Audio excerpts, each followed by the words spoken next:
네, 크롱님들 반갑습니다. 박종환 작가입니다. 그동안의 가파른 상승세를 이어왔던 암호화폐 시장의 단기 모멘텀이 다소 약화된 국면을 보이고 있습니다. 과연 시장은 대반등에 성공할 수 있을지 각종 시그널들 점검해 보겠습니다. 네, 먼저 거시경제 이슈부터 한번 살펴보겠습니다. 뉴욕 증시 3대 주가 지수는 상승으로 마감을 했습니다. 미국이 15%의 상호 관세를 부과하는 선에서 일본과 무역 합의에 도달했고, 유럽연합과의 무역 협상도 일본과 비슷한 수준일 것이다. 이런 기대감들이 나오면서 시장이 강세 흐름을 보인 겁니다. 네, 현재 미국은 EU를 대상으로 15%의 상호 관세를 부과하는 방안을 두고 협상 중인데요. 양측은 항공기와 주류, 그리고 의료기기 같은 일부 품목에 대해서는 관세를 면제하는 데 합의할 가능성도 있다. 이런 전망들이 나오고 있습니다.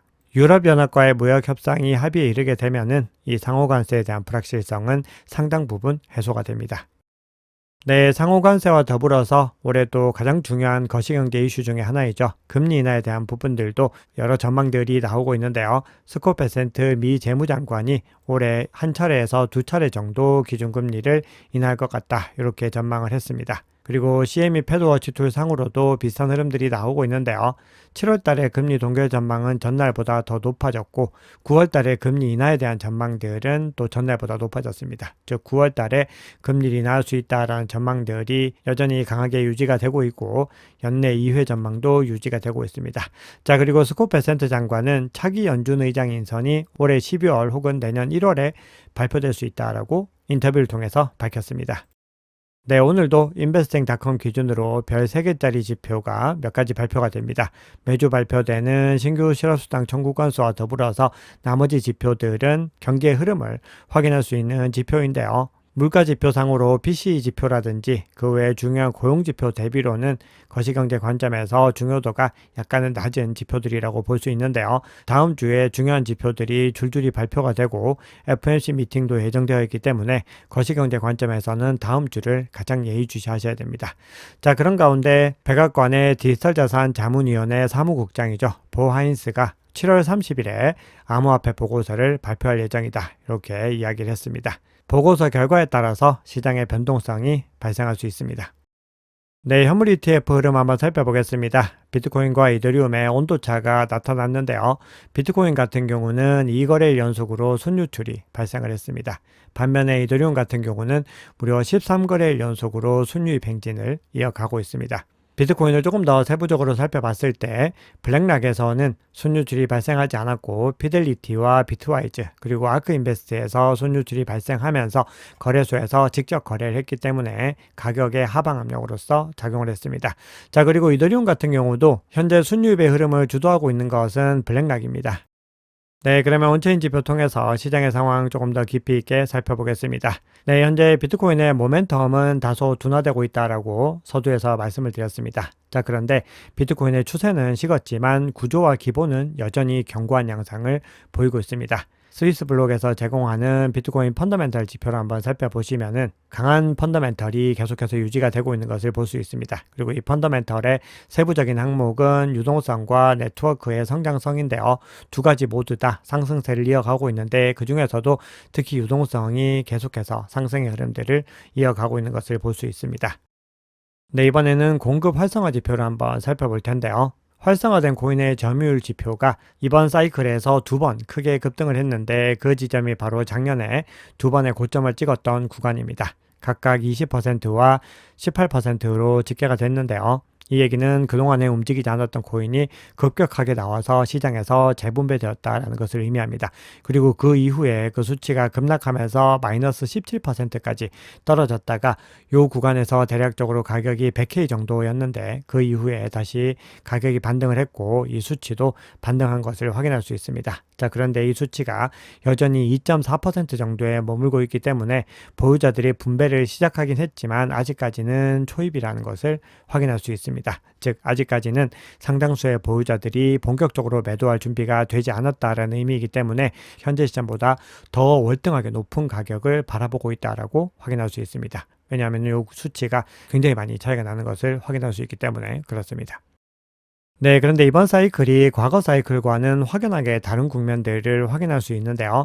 이번 비트코인 랠리는 개인 투자자들이 주도하는 것이 아니라 전형적으로 기관과 기업을 중심으로 한 대형 투자자들이 주도를 하고 있습니다. 한번 보시면은 대규모 투자자들의 수치는 급격하게 상승하는 것을 확인할 수 있죠. 그런데 반면에 소액 투자자들은 계속해서 매도세를 오히려 이어가고 있는 것을 확인할 수 있습니다. 이 얘기를 바꿔서 얘기했을 때는 소액 투자자들이 매도하는 동안에도 기관 투자자와 대형 투자자들은 계속해서 매수에 나서면서 그 수요들을 가볍게 흡수를 했다는 것을 볼 수 있습니다. 그리고 이런 움직임들이 일어난다라는 것은 결국은 구조적인 상승에 기반이 될 수 있습니다. 과거와 같이 들쭉날쭉한 움직임들이 큰 규모의 주체들에 의해서 완화될 수가 있고, 그리고 가격이 현재 시장보다도 더 월등하게 높아지면은 결국은 개인 투자자들의 수요가 더 급속하게 들어올 것이기 때문에 중장기적으로는 더 큰 상승을 위한 포석을 마련했다, 이렇게 볼 수가 있습니다. 네, 비슷한 흐름들은 구글 트렌드 지표에서도 확인할 수 있는데요. 비트코인 검색량이 5년 내 최저치, 요 수준까지는 아니지만 5년 동안의 흐름으로 봤을 때 상당히 낮은 수준을 유지하고 있는 것을 볼 수 있습니다. 즉 여전히 소액 투자자들, 개인 투자자들의 관점에서는 침체 국면을 이어가고 있는 것을 볼 수 있습니다. 즉 개인 투자자들의 관심이 아직까지 본격적으로 돌아오지 않았다는 것은 시장이 포모 단계에 도달하지 않았고, 앞서 보여드렸던 장표와 마찬가지로 2021년 열풍과는 다른 국면을 보이고 있다는 겁니다. 그래서 결론적으로는 소매 투자자들, 즉 개인 투자자들이 아직까지 본격적으로 유입되지 않았다라는 것은 시장이 갈 길이 아직까지는 멀다라는 의미로 해석할 수 있습니다.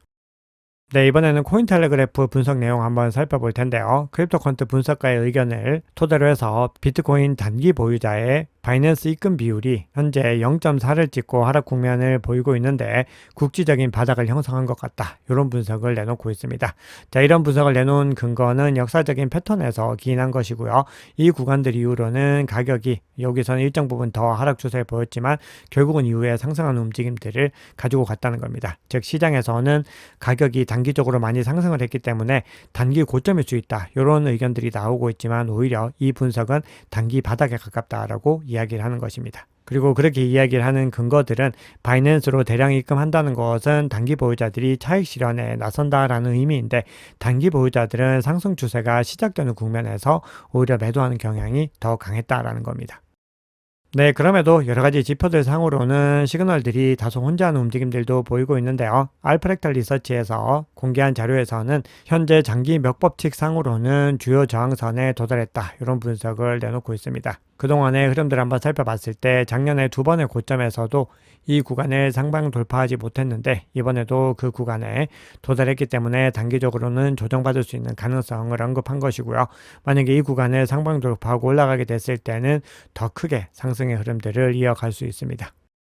네, 그러면 알트코인의 흐름도 한번 살펴볼 텐데요. 앞서 비트코인과 이더리움의 현물 ETF 흐름으로 봤을 때 이더리움 현물 ETF에서 계속해서 순유입이 이어지고 있는 것을 확인할 수 있었는데요. 이번에는 현물 거래량 기준으로 봤을 때도 이더리움이 무려 1년 만에 비트코인의 현물 거래량을 추월한 것으로 크립토컨트 자료에서는 나오고 있습니다. 지난주에 이더리움 현물 거래량은 257억 달러였는데 비트코인은 244억 달러에 그치면서 이더리움으로 더 많은 자본들의 흐름이 포착이 되고 있다는 겁니다. 네, 그런 가운데서 크립토컨트 지표들 추가적으로 더 언급을 해보자면은 이더리움의 선물 거래 버블맵 지표에서는 빨간색으로 현재 시점에서는 과열 시그널이 나오고 있습니다. 그리고 현물 CVD 상으로는 테이커들의 매도세가 더 우위를 점하고 있기 때문에 이더리움이 단기적으로 크게 상승을 하면서 단기적으로는 과열 시그널을 보이고 있는 것을 확인할 수 있습니다. 자, 마지막으로 알트코인 전반적인 흐름 한번 살펴볼 텐데요. 온체인 마인드에서 개발한 알트코인 시장의 밸류에이션 상태를 나타내는 온체인 지표 중에서 OCM 알트코인 버텍스 지표라는 것이 있는데요. 이 지표상으로 봤을 때 현재 알트코인이 단기적으로 과열 국면으로 접어들고 있는 것을 확인할 수 있습니다. 작년 두 번의 고점에서는 물론 더 월등하게 알트코인이 과열 시그널을 보였는데 현재 과열 시그널 초입으로 들어가고 있는 시그널들이 해당 지표에서는 확인할 수가 있습니다. 네, 그러면 주요 이슈들 헤드라인 위주로 몇 가지 정도만 살펴보겠습니다. 크립토컨트 분석가의 의견을 한번 가지고 와 봤는데요. 바이낸스의 비트코인 잔고 중에서 수익 상태인 물량이 6만 BTC로 역대 최대 수준을 보이고 있다고 합니다. 자, 그런 가운데서 바이낸스의 비트코인 잔고는 63.1만 개에서 57.4만 개로 감소를 했습니다. 그럼에도 수익 상태인 물량은 지속적으로 증가를 했다는 거죠. 그리고 이런 변화들은 장기 투심을 반영하는 핵심 지표로서 강한 매수 신호로 해석된다. 이런 분석이 나왔습니다. 자, 그리고 시장에서 가장 중요한 어떤 인간 지표로서 CNBC의 진 크레이머가 있는데요. 진방꿀이라고 하죠. 진 크레이머 반대로 하면 꿀빤다. 이런 얘기가 있는데 본인의 자녀를 위해서 비트코인과 이더리움을 보유하고 싶다. 다 이런 관점을 제시를 했는데 아니나 다를까 가격이 하락하는 국면들을 보이고 있습니다. 네, 물론 이런 관점들은요, 참고사항으로만 봐주시면 될 것 같습니다. 자, 그리고 글래스노드의 수석 애널리스트입니다. 제임스 체크가 코인텔레그래프와의 인터뷰에서 올해 비트코인의 20만 달러 도달 가능성은 희박하다. 또 이런 관점을 제시를 했습니다. 그러면서 그 근거로 아직까지 가격 상승을 뒷받침할 만한 강한 매수세가 나오지 않았고 거래량도 적다. 이렇게 이야기를 하고 있습니다. 그래서 결국은 거래량이 더 현재 시점보다 유의미하게 증가하기 전까지는 이런 관점은 동의하기 어렵다. 이렇게 얘기를 했는데 결국 거래량이 더 유의미하게 나오기 위해서는 개인 투자자들의 수요가 가파르게 같이 동반이 되어야 됩니다. 네, 트럼프 일가가 운영하는 월드 리버티 파이낸셜이 560 이더리움을 추가 매수했다라는 소식이 전해졌습니다. 자, 그리고 솔라나와 지토의 경영진이 펌프다펀의 미 증권법 위반 소송 공모자로 지목이 됐습니다. 현재 소송을 진행 중인 로펌에서 솔라나의 공동 설립자인 아나톨리 야코벤코와 라지 코칼 외에도 솔라나 핵심 경영진들과 지토 CEO 같은 중요한 인사들을 다 포함을 시켰다라는 겁니다. 그래서 이 소송이 또 어떤 양상으로 흘러가는지 한번 지켜봐야 되는데요. 현재 소송을 제기한 것이고 이 결과들이 아직까지 나오거나 한 것은 없습니다. 그래서 이 흐름들을 한번 지켜보면서 솔라나의 악재로 작용할 수 있을지 그런 부분들도 살펴보면 좋을 것 같습니다. 자, 그리고 매트릭스포트가 최근 보고서를 통해서 드디어 한국 개미들도 깨어나고 있다. 이렇게 얘기를 했습니다. 거래량이 지난 2주 동안에 10억 달러에서 60억 달러로 크게 늘었다라는 보고서를 냈습니다. 그럼에도 뒤에서 보여드릴 김치 프리미엄 지표는 여전히 음수 영역을 유지를 하고 있는데요. 과연 한국인 투자자들이 더 가파르게 시장에 유입될 수 있을지 지켜봐야 될 것 같습니다. 네, 그러면 바이낸스 CVD와 코인베이스 프리미엄 지표 그리고 김치 프리미엄 지표까지 살펴보겠습니다.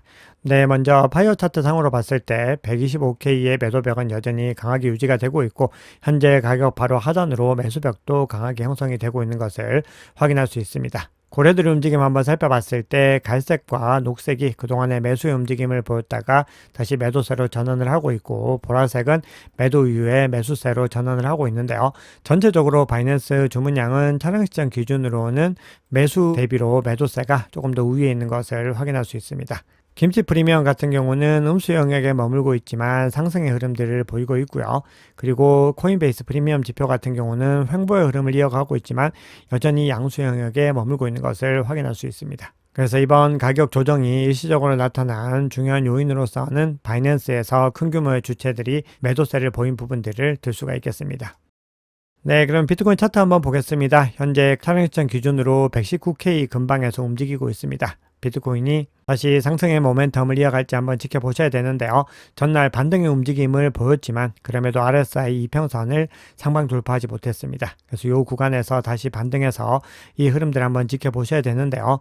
조정받는 국면에서도 22평선 상단을 지켜내고 있기 때문에 여전히 상승 추세가 이어지고 있다. 이렇게 볼 수 있습니다. 그리고 단기 보유자들의 실현 가격이나 이 실현 가격 영역을 1개월에서 3개월 혹은 4주 정도로 좁히더라도 그 구간들보다도 더 가격이 상단에 위치를 하고 있기 때문에 현재 시점에서는 차트적인 관점에서도 온체인 관점에서도 상승의 흐름들은 유지를 하고 있습니다. 그래서 추가적인 조정을 받더라도 중요한 지지 구간들을 터치를 하고 다시 반등하는 것이 중요합니다. 현재 청산 히트맵 상으로 봤을 때 롱 포지션은 117K 그리고 숏 포지션은 119.4K에 밀집이 되어 있습니다. 그래서 이 구간을 청산하고 올라가는지에 따라서 추세의 흐름들이 바뀔 수 있을지 확인할 수 있습니다. 네, 다음 주를 기점으로 해서 중요한 이벤트들이 많이 예정되어 있는 만큼 이번 달 말까지 다음 주까지 흐름들을 함께 꾸준히 지켜보셔야 됩니다. 특히 다음 주에 중요하게 보셔야 되는 것은 암호화폐 보고서와 그리고 FOMC 미팅에서 파월 연준 의장이 향후 통화정책 관련해서 어떤 발언을 하는지 그런 부분들을 지켜보셔야 됩니다. 자, 그래서 만약에 단기적으로 미실현 손실을 감내하기 어려우신 크롱님들 같은 경우는 현재 시점에서 추세들을 판단을 하면서 추세가 약화되는 국면에서 단기 매도 관점을 가져갈 수 있지만 그럼에도 조금만 더 시계를 더 멀리 본다라고 했을 때, 즉 흐름을 조금 더 길게 본다라고 했을 때는 여전히 상승의 흐름을 가져갈 수 있는 트리거들은 남아있다라고 생각을 합니다. 그래서 조금 더 긴 호흡으로 시장을 바라보시는 것이 이번 대세 상승장의 전체적인 어떤 결과를 두고서는 더 좋은 결과를 가능성이 높다라고 생각을 합니다. 네, 오늘 준비한 얘기는 여기까지입니다. 여러분 오늘 영상이 도움이 되셨다면 구독, 좋아요, 댓글, 알림 설정 정중히 부탁드리겠습니다. 지금까지 박 작가였습니다. 감사합니다.